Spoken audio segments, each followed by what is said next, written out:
major Lojze Pavič, sem nov v prvi brigadi, to se pravi, prihajam iz 5. obveščevalno-izvidniškega bataljona in bi probal tudi na ta način povedati moje vtise kot novinec.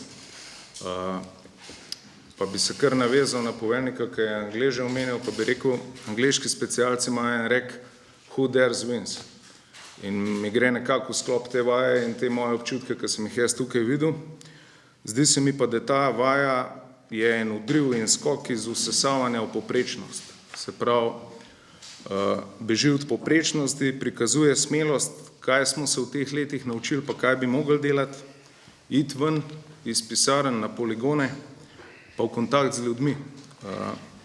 Tukaj se je meni odprl nov varnostni aspekt, se pravi, bolj me je prišel v pomen 32. člen Zakona o obrambi, 5. odstavek, ki ravno to govori, se pravi, te preventivne varnostne naloge, ki so pomembne ne samo doma, ampak tudi pri premikih enote, ki se pelje na poligon, ki je na poligonu in tako naprej. Tako da to je bila po tej plati zelo dobra izkušnja.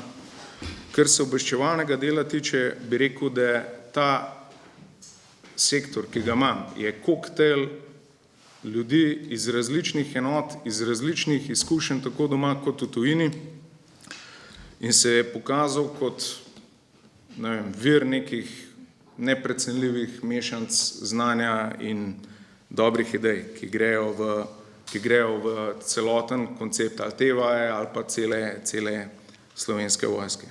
Eno stvar bi še omenil kot nek izkušnjo ali pa celo anekdoto.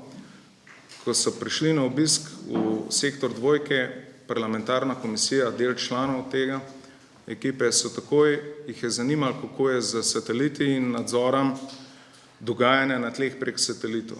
In jim je bilo pojasnjeno, da v bistvu, če ima nek satelit neko zmogljivost in zazna neko osebo na tleh s puško, je lahko tudi otrok z igračem.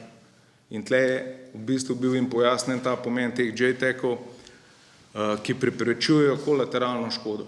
Se pravi, to se mi zdi izjemnega pomena tudi omeniti. Kar se pa tiče za naprej, bi pa mogoče rekel še toliko večja potreba po brezpilotnih letalih, ki jih imajo sosede naše, ki gre v koncept neke moderne vojske in pa preprečevanja ali pa force protection. Toliko z moje strani. Hvala.